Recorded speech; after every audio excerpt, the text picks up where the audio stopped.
अगला कदम कांग्रेस का अब क्या होगा, क्योंकि संसद में राहुल गांधी अब नहीं है, अब आगे क्या करने वाली है कांग्रेस? संसद में राहुल गांधी जी बस कुछ ही दिनों के लिए नहीं है, लेकिन उनकी आवाज़ को सड़कों में दबाया नहीं जा सकता। वो संसद में भी बोलते थे, वो संसद के बाहर भी बोलते थे। आज पार्टी का संकल्प सत्याग्रह है जो प्रियंका जी लीड कर रही हैं। मैं मानती हूँ कि पूरी पार्टी, पूरा देश एकजुट है, इंक्लूसिव है और यही देश अपने देश को बचाने के लिए लड़ाई लड़ेगा, क्योंकि सिर्फ उनकी सदस्यता रद्द करने की बात नहीं है, ये देश की आत्मा के ऊपर प्रहार है।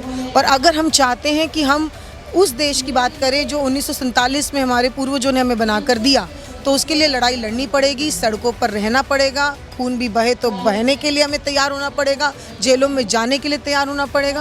कांग्रेस का कोई भी कार्यकर्ता इस घमंडी सरकार से नहीं डरती है। अगर आप सरकार से सवाल पूछोगे, अगर सरकार की नीतियों के खिलाफ आप बात करोगे, तो इसको प्रधानमंत्री की आलोचना माना जाएगा, उन पर व्यक्तिगत आक्षेप माना जाएगा और कार्रवाई होगी।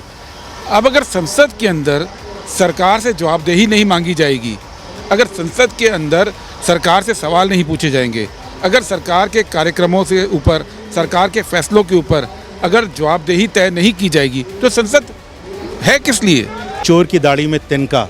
नरेंद्र मोदी को मालूम है कि अडानी के चार्टर प्लेन के अंदर वो खुद बैठकर उनके साथ में हाथ डालकर विदेशों के अंदर गए और वहाँ पर उनको बिजनेस दिलवाया। सरकारों को सिफारिश की विदेश की कि अडानी को यहाँ पर कॉन्ट्रैक्ट दिए जाए, उनको बिजनेस दिया जाए। तो अडानी और मोदी, उसको जो नया नाम निकला है मोडानी, मैं समझता हूँ कि सब देश की जनता के सामने है। इसको मैं लोकतंत्र का नुकसान मानती हूँ, देश का नुकसान मानती हूँ और सबसे बड़ी बात जो देश का सर्वहारा वर्ग है जिसकी वो आवाज़ बने हुए थे उनका भी नुकसान मानती हूँ। लेकिन मुझे विश्वास है कि क्योंकि जनतंत्र में सबसे बड़ी अदालत जनता की होती है, उनके बीच जाने से उनको कोई नहीं रोक सकता। जनता के पहले पास जाना है, लीगली तो रेमेडी तो मिले ही मिलेगा, क्योंकि वो साफ साफ अभी 75 ईयर्स का अगर आप ये लॉ का देखेंगे, डिफेमेशन लॉ का, कोई एक केस भी नहीं है जो 2 साल का सज़ा मिला। तो this is you have to fight on the case law दिखाना पड़ता है। तो इसमें साफ साफ तो लीगल रेमेडी तो ही है, बट साथ साथ अब लीगल से ज़्यादा हम पॉलिटिकल पार्टी है। इनको जब बीजेपी की ये झूठा सरकार की झूठा वादों को जब हरा देंगे, तभी उनको सबक सीख सकते हैं। They see Rahul ji as a hope. We see in the Bharat Jodo Yatra how millions and millions of people has walked with him, stand by him and share love and affection support to him. So that Yatra clearly showed he will replace Narendra Modi's corrupt and anti-people government and he will become the Prime Minister of this country. So that's bothered them. So that is why nothing is there might be a legal issue, but everything is politically done behind. That's what we clearly see through the process. ज़ाहिराना तौर पर जिस तरह से महिलाओं ने राहुल गांधी जी पर भरोसा किया, उससे बीजेपी को थोड़ा डर तो ज़रूर लगा। लेकिन एक चीज़ और है, मैं आपको बताऊं, हम फौज से आते हैं। प्रधानमंत्री पहले ये कह चुके हैं कि व्यापारी सैनिकों से ज़्यादा बहादुर होते हैं। प्रधानमंत्री कह चुके हैं कि पुलवामा में शहीदों के नाम पर मुझे पहला वोट दे दो। वो कह चुके हैं बालाकोट के उस पायलट के नाम पर वोट दे दो।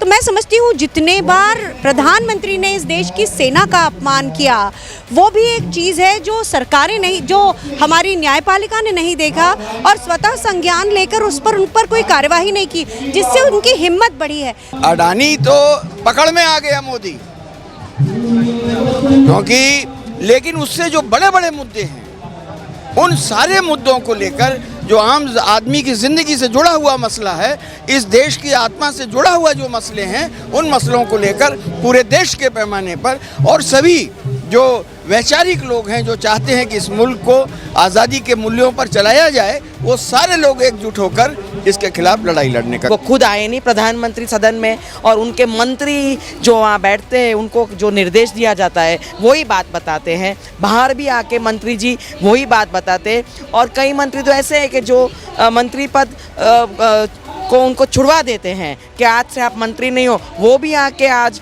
ऐसी बातें करते क्योंकि उनको कहा जाता है कि आप ये बोलो।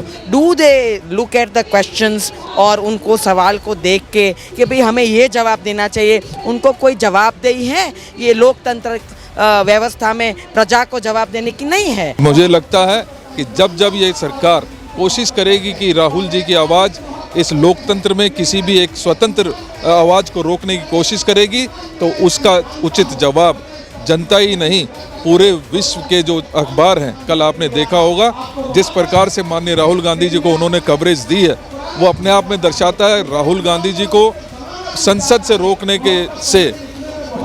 रोकने मात्र से उनकी आवाज़ ना सिर्फ संसद में बल्कि पूरे विश्व में वो आवाज़ गूंजेगी।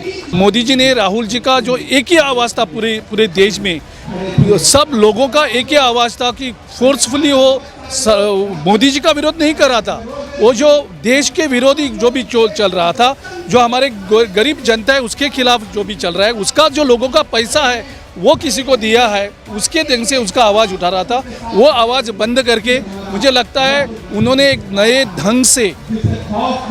ढंग से अपना ओपोजिशन को बढ़ावा दिया है। अगर उनको लगेगा कि राहुल जी को डिस्क्वालीफाई करके वो सब कुछ बंद हो जाएगा, ऐसा नहीं होगा।